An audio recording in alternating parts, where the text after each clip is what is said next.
नमस्कार भक्तजनों, आपका आज के रामायण पाठ में सबका हृदय से अभिनंदन है। प्रभु श्री राम, माता सीता, लक्ष्मण भैया और भक्तों में भक्त परम भक्त महाबली हनुमान जी को नमस्कार करते हुए हम अपना आज का रामायण पाठ शुरू करते हैं। हमने रामायण के पिछले एपिसोड में ये जाना था कि किस प्रकार महादेव माता पार्वती को रामावतार के तीसरे कारण यानी कि नारद मुनि के श्राप की कथा का वर्णन कर रहे हैं। उस कथा में हमने ये जाना था कि नारद जी ने कामदेव को जीत लिया है और अब इस बात का अहंकार उनके अंदर आ गया है और उस अहंकार के मद में महादेव जी के मना करने के बावजूद वो श्री नारायण के सामने जाकर अपने इस कार्य का बखान करते हैं, लेकिन नारायण उनके इस अहंकार को देख लेते हैं। आगे नारायण किस प्रकार लीला रचते हैं इसके बारे में हम आज के एपिसोड में जानेंगे। तो चलिए बिना किसी देरी के शुरू करते हैं। बिरचई मगमहु नगर तेहि सतजो जन बिसतार, श्रीनिवासपुर ते अधिक रचना विविध प्रकार, सियावरि राम राम राम, मेरे प्रभु राम राम राम। उस हरिमाया ने रास्ते में 100 योजन यानी कि लगभग 400 कोस का एक नगर रचा। उस नगर की भांति भांति की रचनाएं लक्ष्मी निवास भगवान विष्णु के नगर बैकुंठ से भी अधिक सुंदर थीं। जिस रास्ते से नारद जी वापस जा रहे थे हरि विष्णु से मिलने के बाद, उसी रास्ते में श्री नारायण ने एक 400 कोस के जितना बड़ा शहर बसा दिया, नगर बसा दिया। और वो नगर इतना सुंदर था कि खुद जो लक्ष्मी निवास यानी कि जो बैकुंठ लोक है उससे भी ज़्यादा सुंदर था। कहा जाता है कि श्री हरि विष्णु का जो बैकुंठ लोक है बहुत सुंदर है, बहुत रमणीय है, लेकिन हरि विष्णु ने अपनी माया से उस नगर को बैकुंठ लोक से भी ज़्यादा सुंदर बना दिया था। अब इन्होंने कहा है कि 400 कोस के जितना बड़ा वो नगर था। 400 कोस, एक कोस में लगभग 3 से 4 किलोमीटर होते हैं। तो इसको अगर हम पूरा हिसाब लगाएंगे तो लगभग ये एरिया बनता है, क्षेत्रफल बनता है 3893 समथिंग, लगभग आप 4000 समझ लीजिए। 4000 किलोमीटर्स के डायमीटर का एक बड़ा शहर।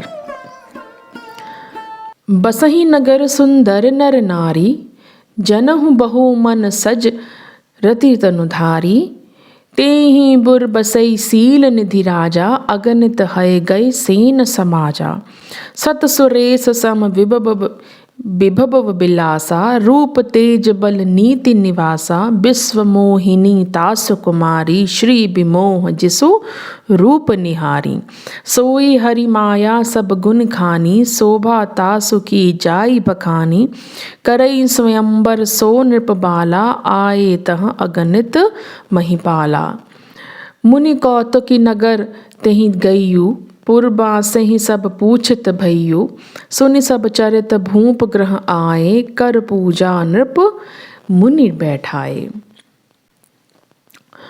उस नगर में ऐसे सुंदर नर नारी बसते थे मानो बहुत से कामदेव और उसकी स्त्री रति ही मनुष्य शरीर धारण किए हों। उस नगर में शील निधि नामक राजा रहता था, जिसके यहाँ असंख्य घोड़े, हाथी और सेना के समूह टुकड़ियाँ थीं। उस नगर का व्याख्यान करते हुए महादेव जी बता रहे हैं कि वो नगर इतना सुंदर था, उसमें जो इतनी भी महिलाएं थीं, पुरुष थे, वो इतने सुंदर लग रहे थे मानो कामदेव और उनकी स्त्री जो रति है, कामदेव की स्त्री का नाम रति है, वो उन दोनों के समान बहुत सुंदर दिख रहे थे। सब के सब बहुत सुंदर थे। और उस नगर के राजा का नाम शील निधि है और उनके यहाँ पे खूब सारे घोड़े, हाथी, बहुत सारी टुकड़ियाँ थीं। खूब बड़ा नगर प्रतीत हो रहा था। उसका वैभव और विलास 100 इंद्रों के समान था। वह रूप, तेज, बल और नीति का घर था। उसके विश्व मोहिनी नामक एक ऐसी रूपवती कन्या थी जिसके रूप को देखकर लक्ष्मी जी भी मोहित हो जाएं। अब देखिए विष्णु की माया किस तरह का नगर बसाया है।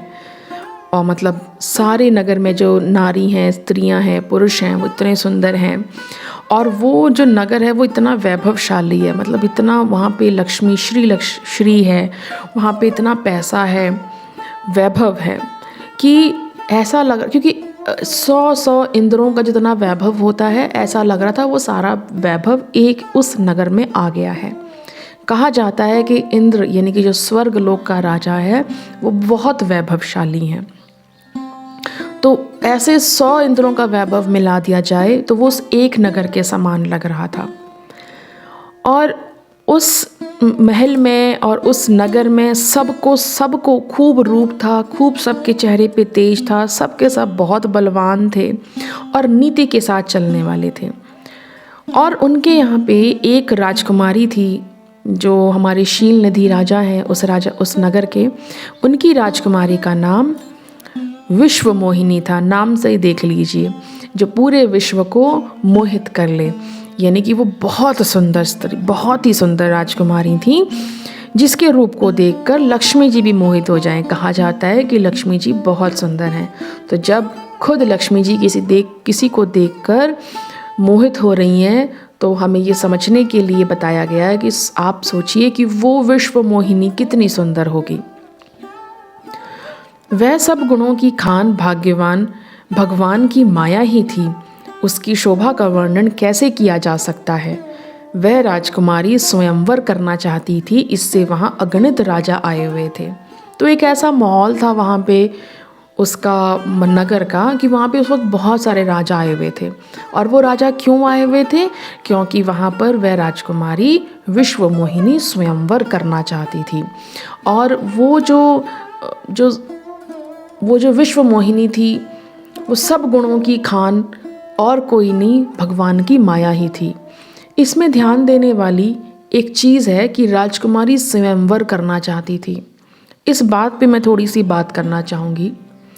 जैसा आज स्त्रियों को दिखाया जाता है कि स्त्रियां तो पहले बहुत दबी हुई थीं, सनातन धर्म में घूंघट में थीं, उनको बहुत दबा के रखा जाता था, तरह तरह की बातें जो हमको नीचा दिखाने के लिए और हमको अपने ऊपर शर्मिंदा होने के लिए बताई जाती हैं, वह सरासर असत्य हैं। और हम शर्मिंदा होते हैं और हमारे पास किसी इस तरह के आक्षेपों का जवाब नहीं होता है जब कोई धूर्त इस तरह का आक्षेप हम पर लगाता है, क्योंकि हमको हमारे ग्रंथों का अध्ययन नहीं है, हमको हमारे इतिहास के बारे में पता नहीं है।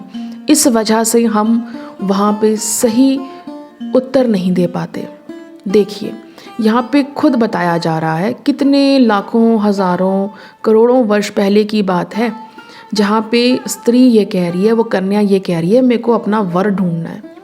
तो हमारे शास्त्रों में, हमारे धर्म में, हमारे सनातन में ये परंपरा थी कि स्त्री अपना वर स्वयं ढूंढती थी। जो उसको अपने लायक लगता था वो उसके गले में हार डालती थी। आपको 2-3 एग्जाम्पल्स मैं और बताती हूँ। जैसे कि द्रौपदी का स्वयंवर हुआ था, उन्होंने कंडीशन रखी थी कि जो इस मछली की आँख को भेदेगा, द्रौपदी उन्हीं के गले में हार डालेंगी। उसी प्रकार सीता का स्वयंवर, स्वयंवर, ये शब्दों का मतलब समझिए। स्वयंवर यानी कि स्वयं यानी कि खुद, वर यानी कि पति। जो खुद चुना हुआ पति हो उसे स्वयंवर कहते हैं। तो पहले हमारी स्त्रियां अपना वर खुद चुनती थीं। ये बाद में जब अराजकता बढ़ी और हमारे देश में विदेशी आक्रांताओं का आतंक हुआ, तो ये क्या करते थे, ये लड़कियों को उठा के ले जाते थे। जितने भी मुग़ल आए हैं 1000 वर्षों तक इन मुगलों का बड़ा आतंक रहा है हमारे देश में। तो जब ये इस तरह की अराजकता हमारे देश में बढ़ी, तब स्त्रियों का विवाह जल्दी होने लग गया। माँ बाप खुद ढूंढ के फटाफट उनकी अंधेरे में रात में शादियाँ कराने लगे। वरना सनातन परंपरा में कोई भी शुभ काम सूर्य की उपस्थिति में होता है। हमारे जितने भी पर्व और त्यौहार शुरू होते हैं वह सब सूर्य के उदय होने के साथ शुरू होते हैं और सूर्य अस्त होने के साथ समाप्त होते हैं। तो हमें इन सब चीज़ों पे विचार करना चाहिए और अपनी परंपराओं में वापस से लौटना चाहिए। और साथ ही में हमारा सनातन हमेशा से इतना खुला रहा है। जो मांग हम आज कर रहे हैं ना, स्त्री की इक्वालिटी, स्त्री की बराबरी, ये सनातन में हमेशा से थी। ये बाद में जाके विक्षिप्त हुई, बाद में जाके इसका हनन हुआ, लेकिन ये पहले से थी। अब हमें ज़रूरत है अपने इतिहास को जान के, अपने ग्रंथों को पढ़ के, अपने शास्त्रों को पढ़ के वापस से सनातन धर्म की पूर्ण स्थापना करने की।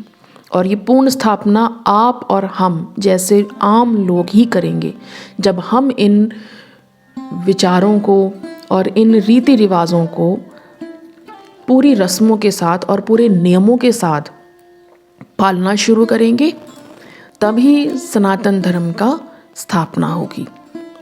आगे चलते हैं। खिलवाड़ी मुनि नारद जी उस नगर में गए और नगरवासियों से उन्होंने सब हाल पूछा। सब समाचार सुनकर वह राजा के महल में आए। राजा ने पूजा करके मुनि को आसन पर बैठाया। अब जो नारद मुनि हैं वो भ्रमित हो गए हैं, उस नगर और उस मायापुरी से वो भ्रमित हो गए और वो भी अंदर चले गए। और राजा ने देखा तो राजा तो इंतज़ार ही कर रहे थे, क्योंकि वो श्री हरि विष्णु की माया से प्रेरित थे। तो उन्होंने उनका स्वागत किया और पूजा पाठ करके उनको उनका आसन दिया। आगे होता है। आनि दिखाई नारद ही भूपति राजकुमारी, कहूँ नाथ गुण दोष सब एहि के हृदय बिचारी। सियावरी राम राम राम, मेरी प्रभु राम राम राम। फिर राजा ने राजकुमारी को लाकर नारद जी को दिखलाया और पूछा कि हे नाथ, आप अपने हृदय में विचार करके इसके सब गुण दोष कहिए। फिर राजा जो है राजकुमारी को लाके नारद जी को दिखा रहे हैं, क्योंकि नारद जी मुनि हैं, ऋषि हैं। तो वो उनको लाके दिखा रहे हैं कि ये देखिए, ये मेरी पुत्री है और इसके जितने भी गुण हैं या कोई दोष है तो वो सब आप हमसे बताइए। उसी प्रकार जिस प्रकार हिमाचल राज जी ने पार्वती जी के बारे में पूछा था। होता है ना हमारे घरों में, जब कोई ऋषि मुनि आते हैं तो हम अपनी संतान के बारे में पूछते हैं ना, कि बताइए हमारे पुत्र और पुत्री के बारे में, इनका भविष्य कैसा है, कोई गुण दोष, क्या कुछ ठीक करना है, कैसा है, हमें उत्सुकता होती है। तो उसी उत्सुकता के व्यवहार में जो राजा थे वो अपनी पुत्री को लेकर आए। देखी रूप मुनि बिरत बिसारी, बड़ी बार लगी रही निहारी। लक्षण तास बिलो की भुलाने, हृदय हर्ष नहीं प्रगट बखाने। जो एहि बरई अमर सोई होई, समर भूमि तेहि जीत न कोई। से वही सकल चराचर ताहि, बरई सील निधि कन्या जाहि। लक्षण सब बिचारी उर राखे, कछुक बनाई भूप सन भाषे। सुता सुलक्षण कही नृप बाही, नारद चले सोच मन माही। करो जाई सोई जतन बिचारी, जही प्रकार मोहि बरे कुमारी। जप तप कुछ नहीं होई तही काला, हे विधि मिले कवन विधि बाला। उसके रूप को देखकर मुनि वैराग्य भूल गए और बड़ी देर तक उसकी ओर देखते ही रह गए। उसके लक्षण देखकर मुनि अपने आप को भी भूल गए और हृदय में हर्षित हुए और प्रकट रूप में उन लक्षणों को नहीं कहा। अब देखिए, मुनि जो थे, अभी थोड़ी देर पहले तक जिस बात का अहंकार उनको आया हुआ था कि मैंने कामदेव को जीत लिया है, रंभाओं जैसी सुंदर अप्सराओं को देखकर भी मेरा मन विचलित नहीं हुआ, तो मैंने कामदेव को जीत लिया है, मैं महादेव जी के बराबर हो गया हूँ। वही नारद जी हरि विष्णु की माया के सामने हार गए और उनके द्वारा तैयार की हुई विश्व मोहिनी को देखकर वो अपना वैराग्य भूल गए। वैराग्य क्या? जो ऋषि मुनि होते हैं वो वैरागी होते हैं। वैरागी वो लोग होते हैं जिनके मन में भौतिक जगत का कोई मोह नहीं होता, कोई लालच नहीं होता कि ये मेरी पुत्री है, ये मेरी स्त्री है, ये मेरा पुत्र है, बहू बेटा, कोई रिश्तों नातों का कोई मोह नहीं होता। और सांसारिक चीज़ें, घर, गाड़ी, बंगला, इन सब से वैराग्य होता है उनको। इन सब की कोई इच्छा नहीं होती। उनका मन सिर्फ प्रभु को पाने में होता है, उसे वैरागी कहा जाता है। तो ऋषि मुनि बहुत बड़े वैरागी हैं नारद मुनि जी, लेकिन उस कन्या को देखकर वो अपना वैराग्य भूल गए और बड़ी देर तक उसको देखते ही रह गए कि वो इतनी सुंदर लग रही थी। अब मैं आपको बताती हूँ कि वो कितनी सुंदर हैं। आप थोड़ी सी कल्पना करने की कोशिश करिए। कहा जाता है कि जितनी भी इस, जैसे आजकल विश्व सुंदरियों का प्रतियोगिताएं होती हैं, वर्ल्ड ब्यूटी कॉन्टेस्ट होते हैं, उसमें जो विश्व सुंदरियां बनती हैं ना, वो बहुत सुंदर होती हैं। हमने, आपने, सबने देखी हैं। तो वो सुंदरियां जितनी सुंदर होती हैं ना, वो कामदेव का 0.1% है। मतलब 1% भी नहीं है। 1% से भी 0.001% हैं। या आप यूं कह लीजिए देसी भाषा में कि कामदेव की ये चिच्ची उंगली है ना, ये इसके बराबर, बस इतनी सी होती हैं वो। इतनी सुंदर जो स्त्रियां होती हैं जो वर्ल्ड कंपटीशन में भाग लेती हैं। तो सोचिए कामदेव जी कितने सुंदर होंगे। और जो कामदेव हैं वो हरि विष्णु की सुंदरता का इतना सा भाग है, इतना सा। तो आप अंदाज़ा लगाइए कि हरि विष्णु कितने सुंदर होंगे। शायद हम अंदाज़ा ही नहीं लगा सकते, बट एक थोड़ा सा मानचित्र दे रही हूँ, आपको थोड़ा सा आइडिया लगे। तो जब उन विष्णु ने किसी विश्व मोहिनी की रचना की होगी तो वह कितनी सुंदर होगी। तो उसे देख के जो है हमारे नारद मुनि जी हैं, वो मोहित हो गए और बड़े खुश हुए, दिली दिल में बड़े हर्षित हुए। लेकिन सामने से नहीं कह रहे हैं कि मेरे को, मतलब वो कैसा अनुभव कर रहे हैं, कैसे उनके दिल में मोह की भावना उस विश्व मोहिनी को देखकर प्रकट हो रही है, वो प्रकट नहीं कर रहे। लक्षणों को सोचकर वह मन में कहने लगे कि जो इसे ब्याहेगा वह अमर हो जाएगा और रणभूमि में उसे कोई जीत ना सकेगा। ये शील निधि की कन्या जिसको वरेगी, सब चर अचर जीव उसकी सेवा करेंगे। तो जैसे राजा ने पूछा था कि बताइए मेरी बेटी के गुणों के बारे में बताइए, गुण अवगुण दोनों के बारे में बताइए। सब लक्षणों को विचार करके मुनि ने अपने हृदय में रख लिया और राजा से कुछ अपनी ओर से बनाकर कह दिया। राजा से लड़की के सुलक्षण कहकर नारद जी चल दिए, पर उनके मन में यह चिंता थी कि मैं जाकर सोच विचार कर अब वही उपाय करूं जिससे यह कन्या मुझे ही वरे। लेकिन नारद जी ने क्या किया, जो उसके जितने भी अच्छे गुण थे वो नारद जी ने शील निधि को नहीं बताए, वो अपने मन में ही रख लिए कि मैं ये सब बातें नहीं बताऊंगा।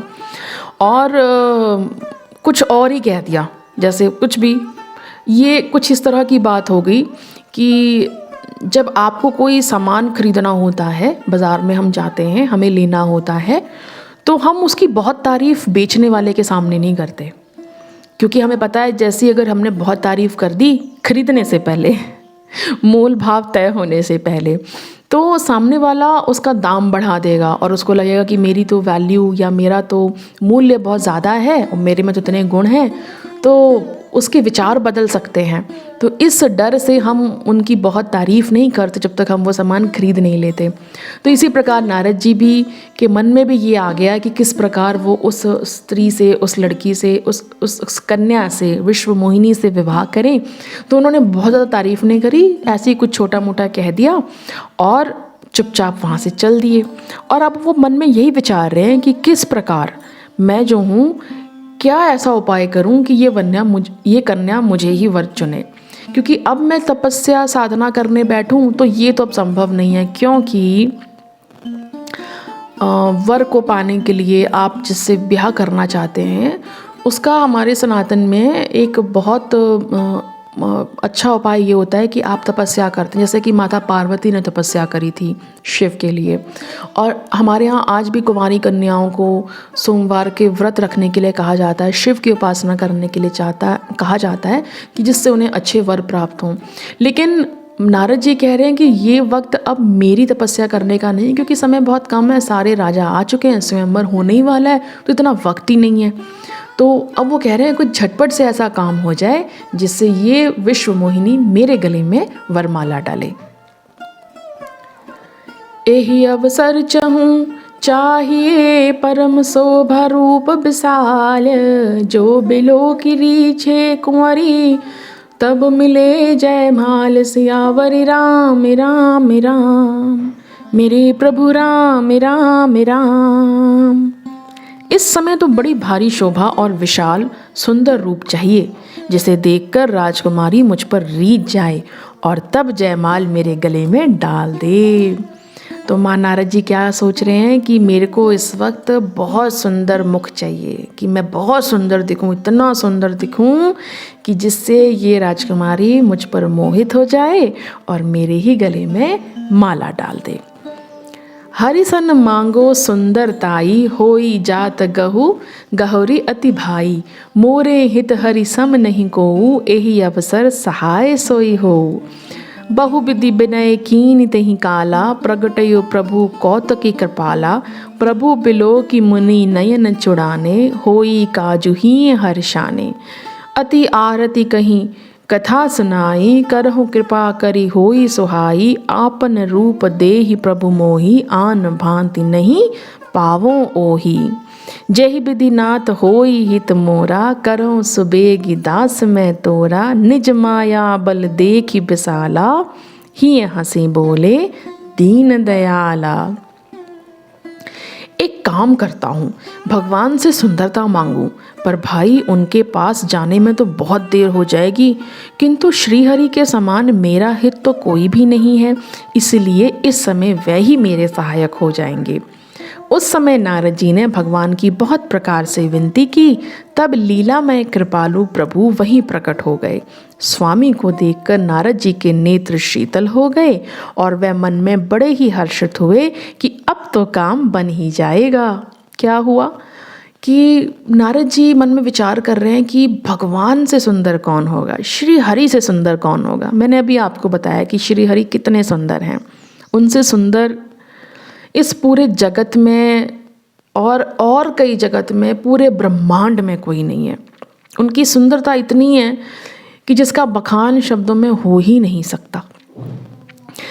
तो नारद जी कह रहे हैं कि मैं हरि विष्णु से ही क्यों ना सुंदरता मांग लूं। जब मुझे बहुत सुंदर दिखना है तो हरि विष्णु से सुंदरता मांगता हूँ, और वैसे भी उनके समान मेरा हित कोई भी नहीं चाहता, क्योंकि मैं उनका परम भक्त हूँ और वो मेरा हमेशा हित चाहते हैं। तो क्योंकि वो मेरा हित चाहते हैं तो वो मेरे लिए मेरी सहायता करेंगे ही। लेकिन इस वक्त मैं उनके पास अगर गया, बैकुंठ लोक तक गया, यहाँ से बैकुंठ लोक तक गया तो बड़ी देर हो जाएगी, यहाँ तो स्वयंवर चल रहा है, तो ऐसा ना हो कि वो कन्या किसी के गले में माला डाल दे और मैं रह जाऊं। तो नारद जी ने क्या किया, वहीं पे खड़े खड़े भगवान की स्तुति करी, श्री हरि की स्तुति करी। तो उनकी स्तुति से प्रसन्न होकर हरि विष्णु जी वहीं प्रकट हो गए। विष्णु जी तो वहीं इंतज़ार कर रहे थे कि कब मुझे नारद जी बुलाएं और मैं प्रकट हूँ। नारद की स्तुति सुन के नारायण जी प्रकट हो गए, और नारायण को देखकर, श्री हरि को देखकर नारद जी को बहुत अच्छा लगा, उनके नेत्रों को बहुत आनंद हुआ। ऐसा होता है ना कि जब हमें किसी की बहुत ज़्यादा ज़रूरत हो और सौभाग्य से वो व्यक्ति उसी वक्त हमारे सामने आ जाए, तो हमारी आँखों को कितनी शीतलता मिलती है, हमें कितनी प्रसन्नता होती है। तो उसी प्रकार उस वक्त नारद जी को श्री हरि की बहुत ज़्यादा ज़रूरत थी, और उनके प्रकट हो जाने पर नारद जी को बहुत प्रसन्नता हुई, उनकी आँखें शीतल हो गईं और बड़े खुश हुए। तो उनको लगा कि अब मेरा काम बन जाएगा।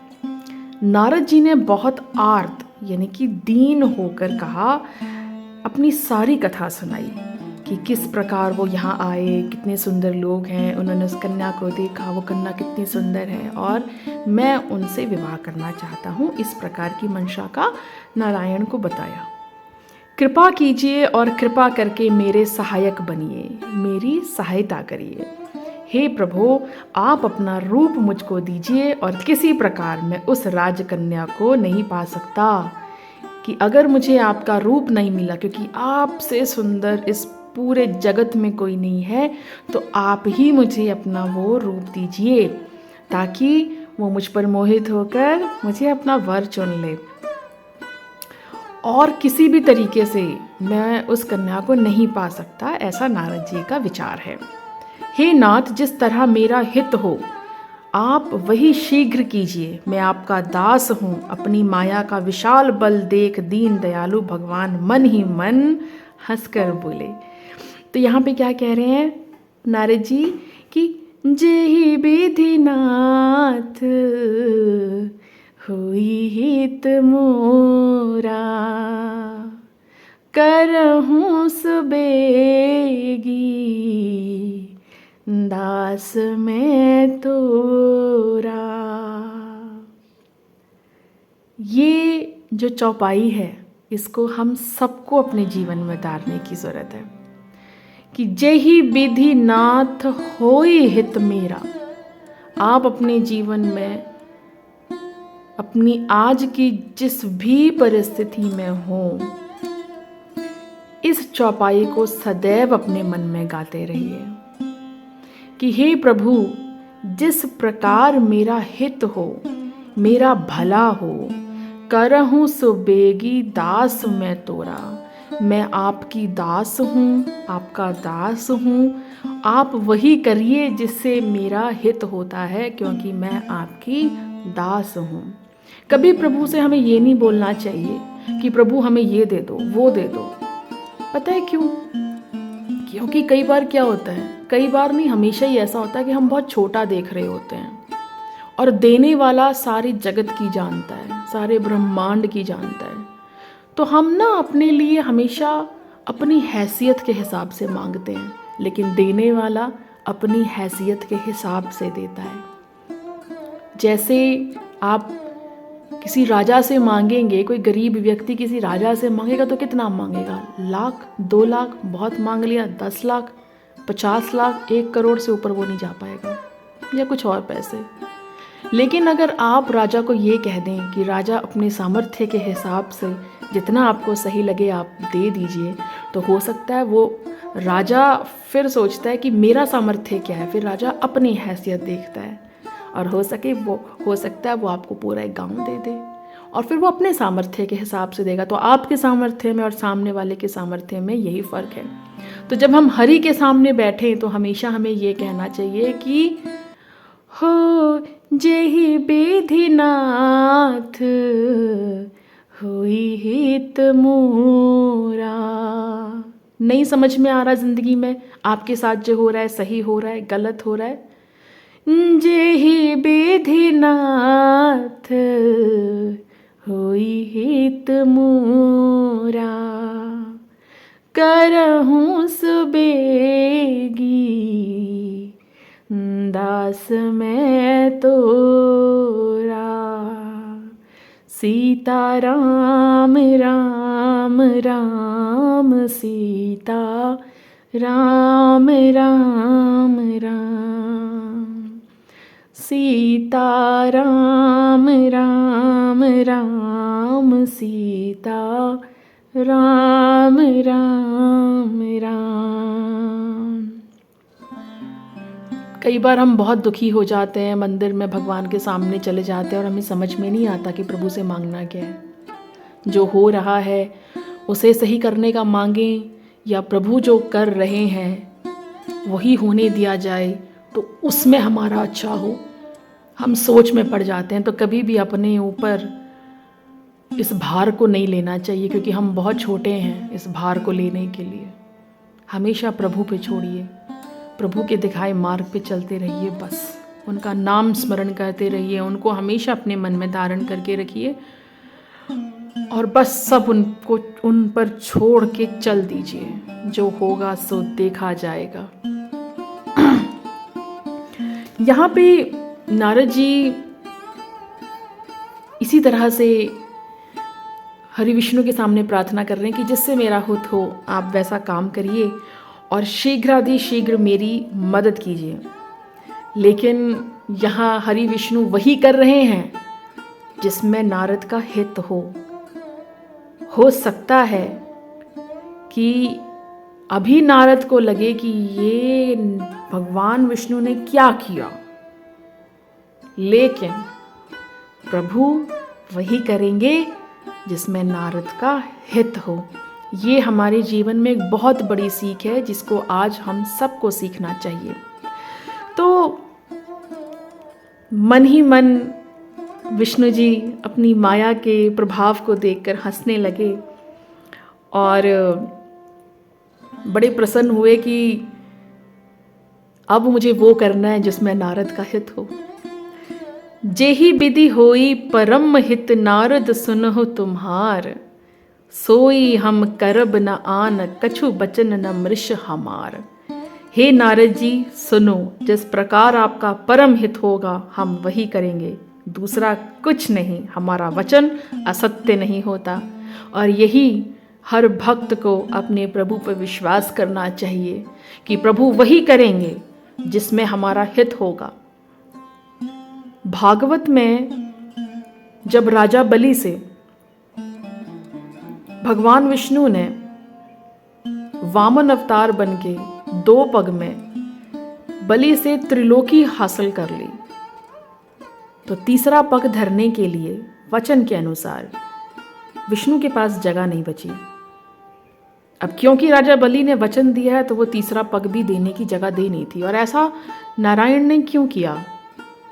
क्योंकि नारायण जगत का भला करते हैं, जगत के पालन की जिम्मेवारी उनके ऊपर है। तब ब्रह्मा कहते हैं कि आपने सब कुछ तो इनसे ले लिया, राजा बलि से आपने दान के नाम पर छल करके अपनी माया से 2 पग में ही सारी सृष्टि ले ली, तीनों लोक ले लिए, इनका सारा राज्य वैभव श्री सब ले लिया। अब इनको किस बात की सज़ा देनी है? ये कथा बहुत लंबी है, मैं थोड़ी सी संक्षिप्त में कह रही हूँ। तब वहाँ पे भगवान विष्णु यही कहते हैं कि जो मेरा भक्त होता है उसका मैं सबसे ज़्यादा भला करता हूँ। आज आपको दिख रहा है कि मैंने सब कुछ ले लिया तो शायद मैंने इनके साथ अन्याय कर दिया, लेकिन नहीं। जब मुझे किसी का भला करना होता है सबसे पहले मैं उसकी सारी माया ले लेता हूँ, मैं उसका सब कुछ छीन लेता हूँ ताकि उसका सारा मोह खत्म हो जाए। क्योंकि जब तक हम मोह में पड़े हुए हैं, जब तक इंसान मोह में पड़ा हुआ है, वो प्रभु के अंदर मन नहीं लगा पाता, प्रभु की कृपा का पात्र नहीं हो पाता।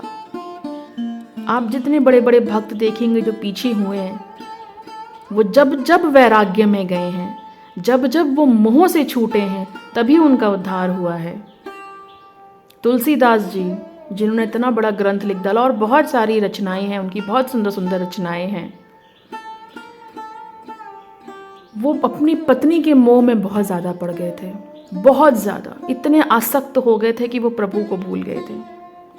फिर एक दिन हरि कृपा से तुलसीदास जी की पत्नी ने उनको डांट दिया कि जितनी प्रीति आप मुझ में लगा रहे हैं, इतनी प्रीति अगर आपने प्रभु में लगाई होती तो आपको प्रभु मिल गए होते। वो क्षण तुलसीदास जी की रियलाइजेशन का था और उसके बाद उनको वाकई प्रभु मिल गए। उन्होंने हनुमान जी के भी दर्शन किए इसी कलयुग में, 400-500 साल पुरानी बात है, बहुत पुरानी बात नहीं है। और उन्होंने राम के दर्शन किए, उन्होंने लक्ष्मण भैया के दर्शन किए, उन्होंने शिव के दर्शन किए। तो वैराग्य, जब तक हम वैराग्य में नहीं जाते, जब तक हम मोह में फंसे हैं, रिश्तेदारी में फंसे हैं, मोह संबंधों में फंसे हैं, पैसों में फंसे हैं, तब तक हमारा उद्धार नहीं हो पाता। और जब प्रभु को हमारा उद्धार करना होता है, सबसे पहले वो हमसे यही सब छीन लेते हैं। जेहि विधि नाथ होई हित मेरा, करहूँ सुबेगी दास में तोरा। आगे इस कथा के माध्यम से हम जानेंगे कि किस प्रकार विष्णु जी अपने परम भक्त नारद जी की सहायता करते हैं, किस प्रकार उनका हित करते हैं, कौन सी माया रचते हैं और इससे हम क्या क्या सीखते हैं, ये हम अपने नेक्स्ट एपिसोड में जानेंगे। तब तक हरि विष्णु की कृपा दृष्टि हम सब पर बनी रहे, हम सबको सहज भक्ति और प्रेम का दान मिले। बोलो सियावर रामचंद्र भगवान की जय।